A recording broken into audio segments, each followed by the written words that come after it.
지금부터 살펴볼 내용은 서울대학교 소비트렌드 분석센터에서 발행한 책 트렌드 코리아 2023의 내용을 정리해서 소개하겠습니다. 순서는 책의 구성에 따르지 않고 제가 나름대로 정리한 세 가지 묶음에 맞춰서 진행할게요. 먼저 다양성 심화로 묶이는 키워드들입니다. 여기에는 평균 실종, 체리 슈머, 뉴 디맨드 전략 등이 포함된다고 했죠. 그 중에서 가장 중요한 키워드는 평균 실종입니다. 최근 우리 사회에서 가장 두드러진 변화는 전형성이 사라지고 있다는 점이라고 설명하면서 평균적인 대중이 주도하는 시장이 위축되고 있다고 분석합니다. 이런 변화는 시장과 사회에만 일어나지 않고 개개인의 삶과 가치관에도 적용되고 있어요. 정상과 비정상, 즉 틀림이 강조되는 게 아니라 차이를 인정하고 수용하는 다름으로 기준이 바뀐 겁니다. 다양한 가치를 제각각 인정하는 경향에 동조하는 사회 구성원들이 늘어났다라는 뜻이기도 해요. 그런데 평균 실종의 유형은 다음과 같은 세 가지로 정리됩니다. 이 그래프처럼 양극단으로 몰리는 양극화, 다양한 기준이 형성되는 N극화, 한쪽으로 몰리는 단극화 등의 세 가지인데요. 하나씩 살펴보겠습니다. 양극화는 코로나19 이후 가속화된 경향이에요. 본래 자본주의 사회에서는 부익부 빈익빈, 즉 부유한 사람은 더 풍요로워지고 가난한 사람은 더 빈곤해지는 경향이 어느 정도 나타나기 마련입니다. 하지만 위기 상황에서는 그런 현상이 명확해지죠. 현재 양극화는 코로나19 사태의 영향으로 더 심해졌습니다. 트렌드 코리아 2023의 설명처럼 코로나 사태는 트렌드의 방향이 아니라 속도를 바꾸었던 것이죠. 생활의 측면에서 코로나19로 인한 양극화가 가장 극명하게 나타났던 부분은 근무 방식입니다. 재택근무를 시행했던 회사와 그러지 않았던 혹은 못했던 회사에 대한 인식과 선호도가 달라졌어요. 특히 숙박 공유 플랫폼을 운영하는 에어비앤비의 경우에는 전면적으로 재택근무를 채택하면서 주목을 받았습니다. 이러한 양극화 경향은 문화 콘텐츠에도 영향을 주었는데 대표적인 사례가 롱폼과 숏폼이에요. 1분 미만의 짧은 영상을 빠르게 소비하는 숏폼 콘텐츠가 인기를 끌면서 틱톡, 유튜브 쇼츠, 인스타그램 릴스 등의 플랫폼이 급성장합니다. 반면 영화의 러닝타임은 오히려 길어졌고 길게 글을 작성하는 블로그가 다시 인기를 끌기 시작했죠. 한편으로는 N극화 현상도 나타나는데 이는 다양해진 개인의 취향이 반영된 결과입니다. 특히 문화와 관련된 분야에서 이런 경향이 두드러졌는데요. 생활의 측면에서 대표적인 사례는 핫플레이에서 힙플레이스로의 전환입니다. 이제 소비자들은 사람들이 북적거리는 핫플레이스가 아니라 아는 사람만 찾아가는 힙플레이스에 주목하고 있어요. 문화의 측면에서 N극화는 출판과 서점을 통해 선명하게 나타납니다. 몇 년 전부터 인기를 끌었던 독립출판과 동네 서점이 여기에 해당하는 사례예요. 베스트셀러보다 충성도 높은 소수의 독자가 열광하는 도서 콘텐츠가 주목받고 있습니다. 그래서 출판계에서는 수십만의 대중 독자보다 확실한 독자 2천에서 3천 명을 염두에 두고 책을 기획하고 제작하고 있습니다. 또 대형 서점이 아니라 동네 서점을 방문해서 책을 추천받아 구입하고 독서 모임 등에 참여하는 현상이 나타나고 있죠. 또한 단극화, 즉 특정 업체나 서비스가 시장의 대부분을 차지해버리는 경향도 나타납니다. 특히 플랫폼 경제에서 이런 추세가 두드러져요. 메신저 분야를 장악한 카카오톡, 정보 검색 분야를 대표하는 네이버와 구글, 동영상 플랫폼을 사실상 독과점하고 있는 유튜브 등이 여기에 해당합니다. 이는 일종의 슈퍼스타 효과라고 할 수 있겠어요. 상위 상품으로 수요가 집중되는 현상을 의미합니다. 다양성 심화 카테고리에 속하는 또 다른 키워드는 체리 슈머입니다. 트렌드 코리아 2023에서 새롭게 만든 용어예요. 구매는 하지 않으면서 혜택만 챙기는 소비자를 체리 피커라고 합니다. 케이크 위에 장식된 체리만 쏙 뽑아 먹는다 라는 뜻이죠. 여기에 소비자, 컨슈머를 더해서 한정된 자원을 극대화하기 위해 다양한 알뜰 소비 전략을 펼치는 소비자라고 의미를 부여했습니다. 이는 세계적인 경제 불황에서 비롯되었어요. 경제가 위축되니 씀씀이도 줄어든 겁니다. 그런데 체리 슈머의 활동은 기존의 절약과는 다릅니다. 자신의 소비 지출을 주도적으로 관리하고 편집한다라고 설명되는데요. 이왕이면 같은 비용을 들여서 더 가치 있는 소비를 하려는 것이죠. 1인 가구의 증가도 체리 슈머의 발생 원인 중 하나입니다. 아무래도 가구 구성원의 수가 줄어들면 소비 규모도 적어질 수밖에 없어요. 아울러 이들의 작고 유연한 소비가 실질적으로 이루어질 수 있도록 상품 구성, 구입 방법, 결제 방식 등의 추세 변화도 중요합니다. 체리 슈머들의 전략은 다음과 같은 세 가지로 정리할 수 있는데요. 첫째, 조각내기입니다. 자신에게 필요한 만큼만 소량으로 구매하는 전략이죠. 특히 1인 가구에서 많이 활용됩니다. 이들은 대형마트보다 편의점 장보기를 선호해요. 아무리 가격이 싸다고 해도 마트에서는 대용량으로 물건을 파니 그것들을 다 소모하기 어렵습니다. 이런 변화를 고려해서 편의점에서는 한 번에 처리할 수 있는 소포장, 조금씩 포장하는 상품을 판매하면서 인기를 얻었습니다.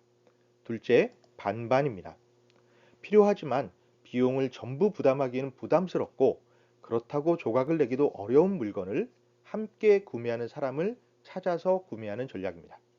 이런 공동 구매야 이전부터 있었지만 최근에는 앱 결제 방식이 발전하면서 한결 수월하게 진행될 수 있습니다.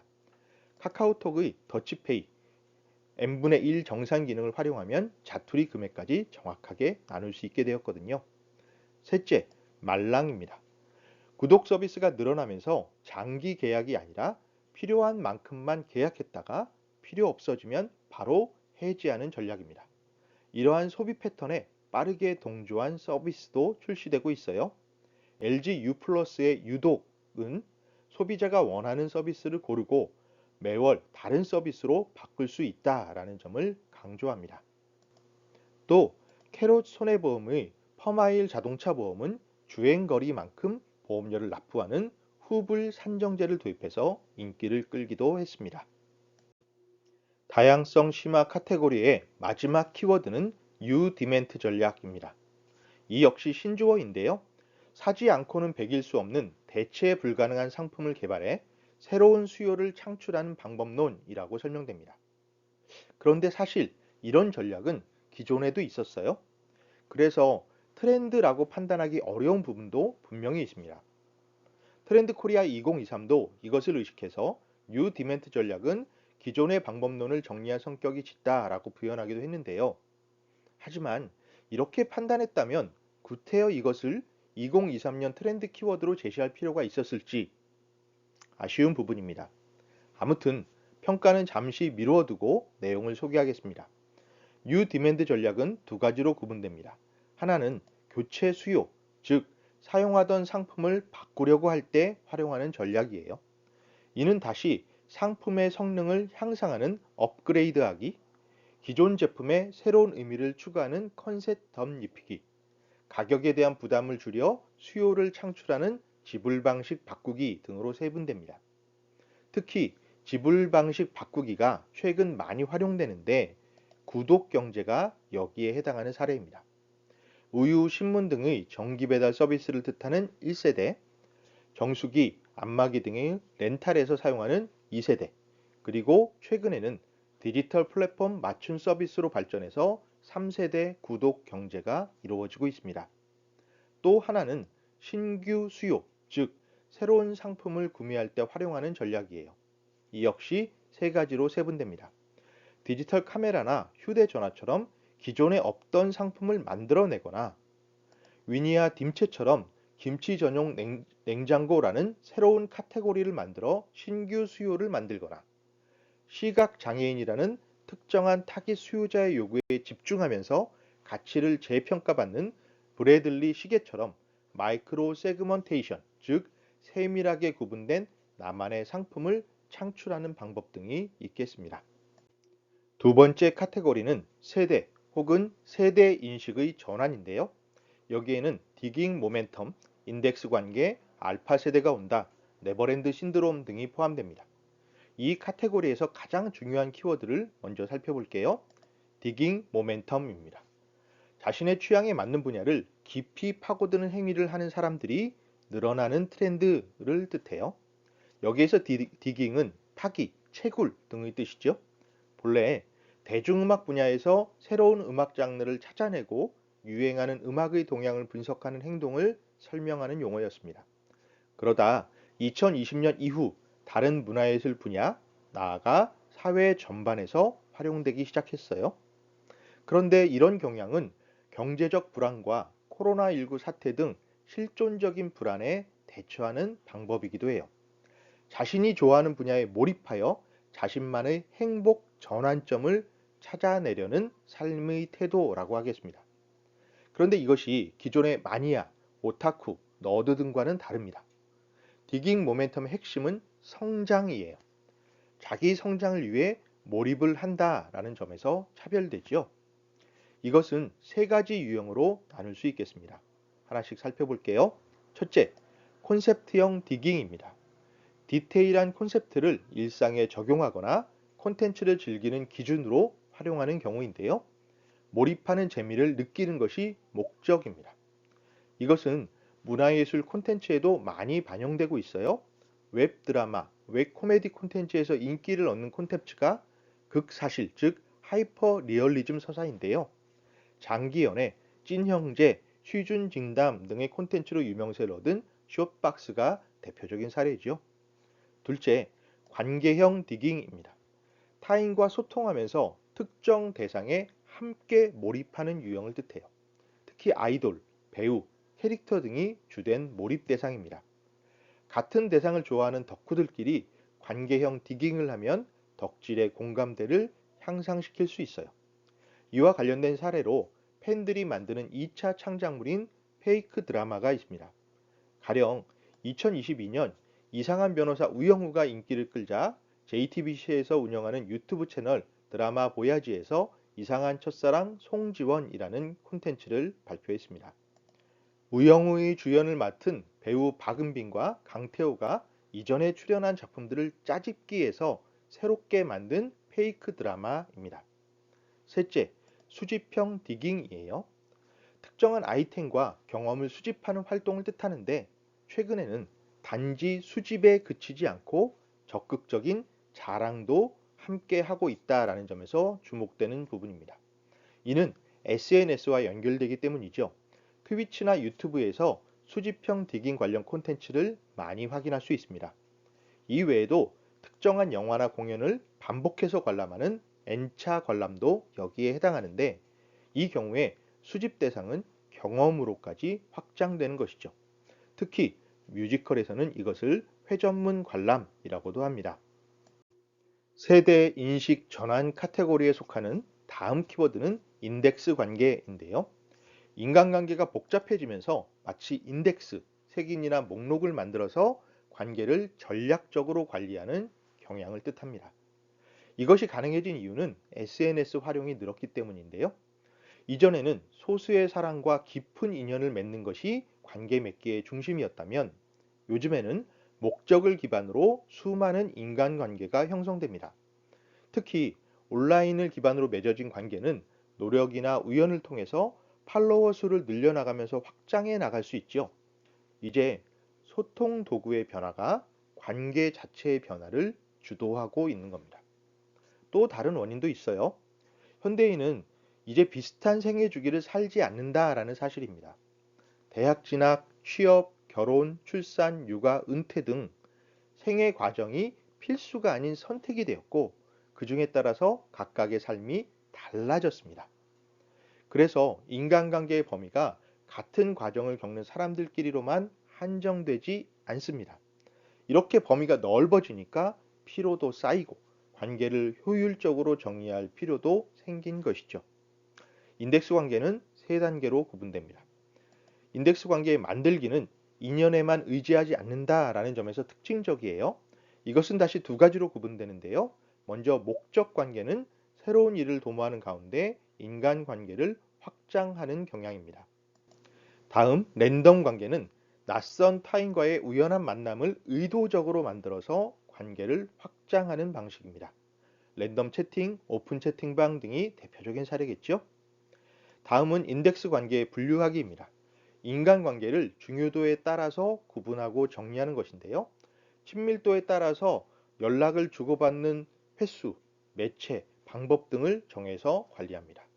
트렌드 코리아 2023에는 Z세대가 정의하는 관계 친밀도가 제시되는데, 물론 보편적인 것은 아니겠으나 참고해서 살펴볼 만합니다. 마지막으로 인덱스 관계의 유지하기입니다. 앞서 분류한 기준에 따라 주기적으로 불필요한 관계를 정리하고 남은 관계는 전략적으로 관리해요. 이런 활동을 앱을 활용해서 전개한다라는 점에서 특징적입니다.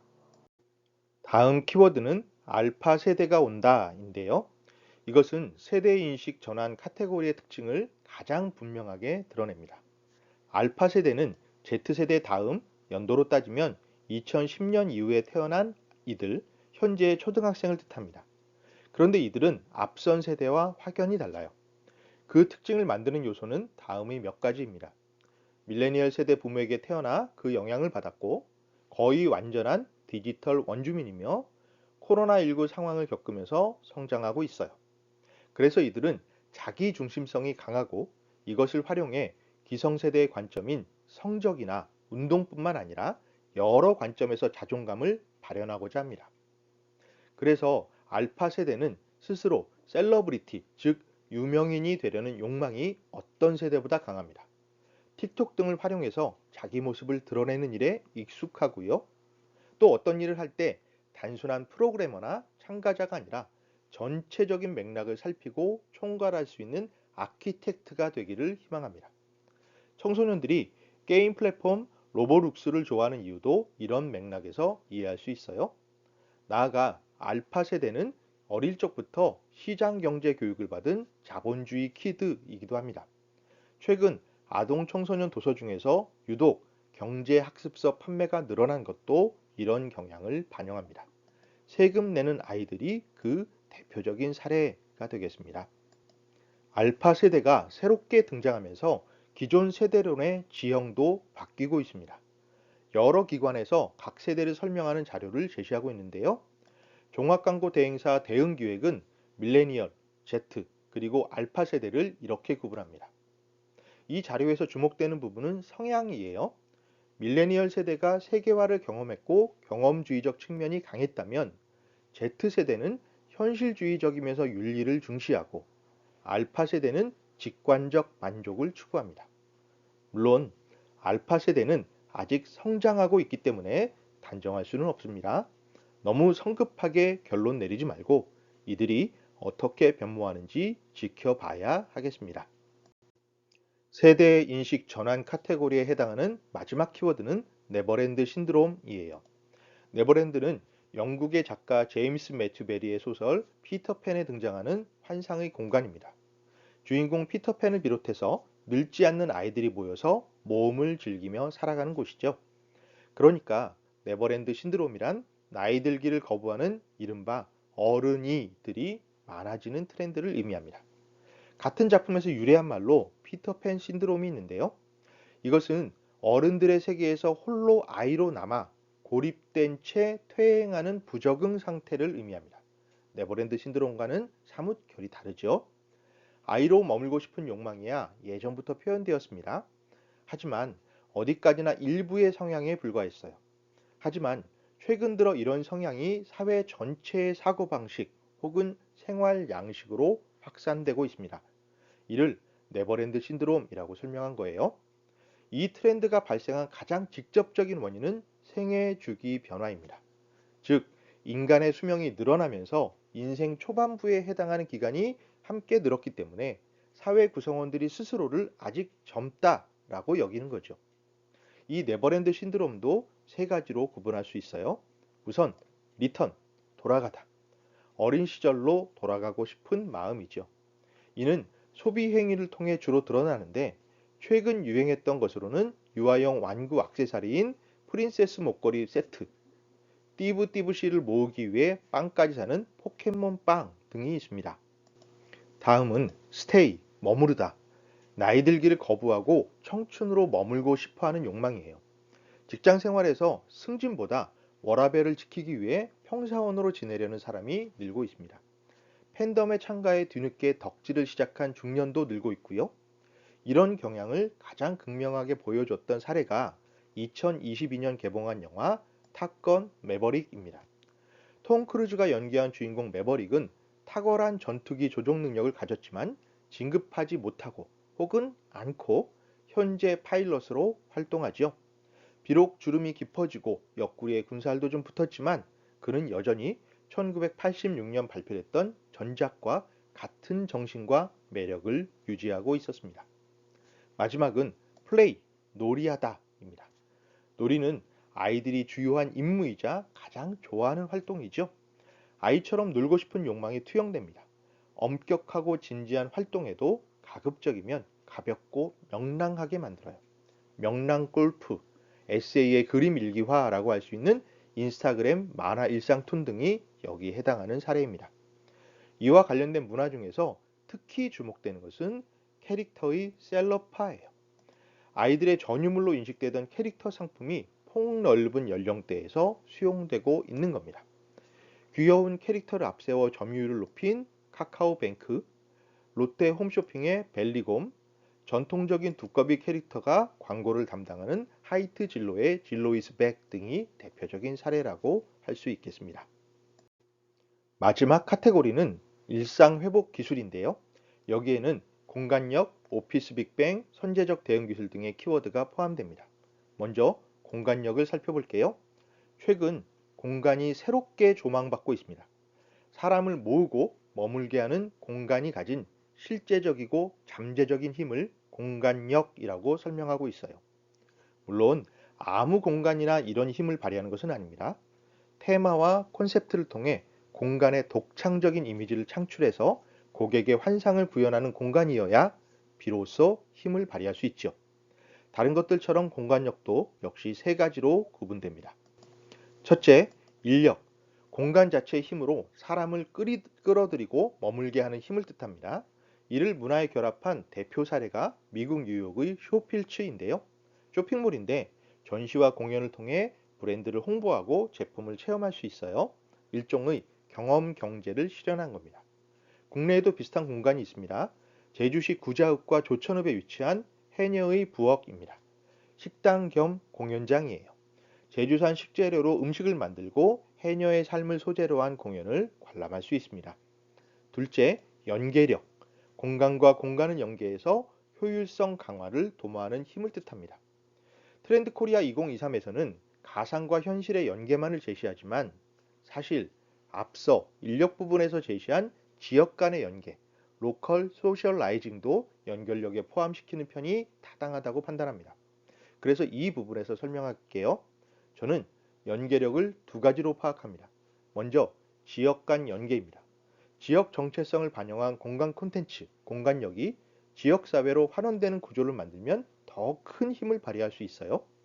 다음으로 실제 공간과 가상 공간을 연계해서 시너지 효과를 발현하는 겁니다. 맥도날드의 스마트 메뉴판이 대표적인 사례인데요. 인공지능 기술을 도입해서 메뉴 추천, 자동 결제, 고객 의견 수렴 등의 활동을 진행합니다. 가령 실외 온도를 자동으로 체크해서 날씨가 더울 때는 커피보다 탄산음료를 앞에 배치하는 시기예요. 또 미국 LA에 있는 패션 매장인 아마존 스타일도 이와 관련된 사례입니다. 제품 옷걸이에 QR코드를 스캔하면 가상 공간에서 상품의 가격, 색상, 사이즈, 고객 평가 등을 확인할 수 있고요. 개인 맞춤형으로 옷을 추천받을 수 있습니다. 셋째, 확장력. 메타버스와의 융합을 통해 공간의 지평을 확대하는 힘입니다. 이 이미지처럼 가상현실 VR 매장을 개설하거나 증강현실 AR을 이용해서 게임적 특성을 부여하거나 창작 활동을 통해서 경제적 수익을 창출하는 창작자 경제체제를 수용하거나 메타버스에 상업적 가치를 부여하는 활동이 여기에 해당합니다. 일상회복기술 카테고리의 다음 키워드는 오피스 빅뱅입니다. 이전부터 전개되기는 했지만 특히 코로나19 사태를 겪으면서 일에 대한 개인, 조직, 시스템 차원의 변화가 발생하고 있어요. 그 추세와 범위가 아주 근원적이고 폭발적이라서 빅뱅이라는 표현이 추가된 겁니다. 이는 일의 의미를 재정의하는 작업이라고 설명되기도 해요. 가장 명확한 변화는 직장을 떠나려는 사람이 늘고 있다라는 사실입니다. 이는 평생 직장이 사라진 2000년 전후부터 조짐이 보였지만 최근 이직과 사직에 대한 사회적 인식이 긍정적으로 바뀌면서 더 가속화되고 있습니다. 또 근무 방식도 바뀌었죠. 기존에는 아르바이트로 취급되던 기익 노동, 즉 일회성 노동이 마케팅, 디자인, 개발, 설계 등의 전문 영역으로 확대됩니다. 정규직뿐만 아니라 프리랜서도 엄연한 근무 방식으로 인정받고 있어요. 이러한 변화, 오피스 빅뱅이 일어난 원인은 노동의 가치가 하락했기 때문입니다. 부동산 가격이 상승하고 주식, 코인, 미술품 등의 투자가 주목받으면서 근로소득의 한계를 실감하게 된 것이죠. 아울러 이직을 거듭하고 프리랜서로 활동하려면 조직의 성공보다는 각자 도생해서 자신의 커리어를 스스로 관리하는 일이 더 중요해집니다. 이처럼 조직을 떠나는 사람이 늘자 이들을 붙잡기 위한 맞춤형 복지를 시행하고 업무 방식을 바꾸는 등 연쇄적으로 변화가 진행되고 있습니다. 여기에 해당하는 사례 중 하나가 레지머셜이에요. 주거 공간, 레지던스와 상업 공간, 커머셜을 결합한 말입니다. 즉, 사무실을 집처럼 꾸미는 경향을 뜻하는데요. 코로나19 기간 동안 인기를 끌었던 워케이션 등도 같은 맥락입니다. 이와 같은 오피스 빅뱅은 현재 우리 사회의 중요한 변화로 자리 잡아가고 있어요. 하지만 한계도 분명합니다. 적어도 아직까지는 오피스 빅뱅으로 인한 변화는 사무직을 중심으로 이루어지고 있습니다. 전체 노동시장으로 확대될 수 있을 것인지는 아직 지켜봐야 하겠습니다. 일상회복기술 카테고리의 마지막 키워드는 선제적 대응 기술이에요. 이용자의 사용 흐름을 먼저 읽고 더 잘 사용할 수 있는 방법을 알려주는 기술을 뜻합니다. 고객에게 필요한 기능을 스스로 파악해서 미리 알려주는 기술이라고 설명되기도 해요. 기존에는 이런 경향을 개인화 기술이라고 했는데 선제적 대응 기술은 개인이 겪을 수 있는 다양한 맥락을 파악하고 구분하여 대처한다라는 점에서 차이가 있습니다. 그래서 개인보다는 소비자 지향적이라고 표현하기도 하고요. 역시 적용 수준에 따라 세 가지로 구분됩니다. 첫째, 정보 제공. 현 시점의 상황에 맞춘 정보를 제공하는 단계고요. 둘째, 맞춤 조정. 미리 입력해둔 기능이 맥락에 따라 자동으로 변화하고 구현하도록 만드는 단계입니다. 셋째, 예측 수행. 데이터를 누적해서 패턴화하고 이를 통해 앞으로의 일을 예측해서 사전에 조치하는 기술이에요. 이러한 기술의 발달이 일상을 편리하게 한다는 사실은 분명합니다. 흥미로운 콘셉트이기도 하고요. 현실 적용이 필요한 영역이기도 하지요. 하지만 이것이 트렌드라고 할 수 있을까요? 변화보다는 발전, 현상보다는 기술에 더 가깝다고 판단됩니다. 아쉬움은 남지만 어찌되었든 트렌드 코리아 2023에 제시된 10대 키워드를 모두 살펴봤습니다. 이 내용 중에서 어떤 부분이 인정을 받을지는 더 살펴봐야 하겠지요. 부디 관심을 가지고 지켜보기를 권합니다. 결과가 어찌되었든 트렌드 키워드의 향방을 검토하는 과정에서 사회 변화를 파악하는 역량이 향상될 수 있으니까요.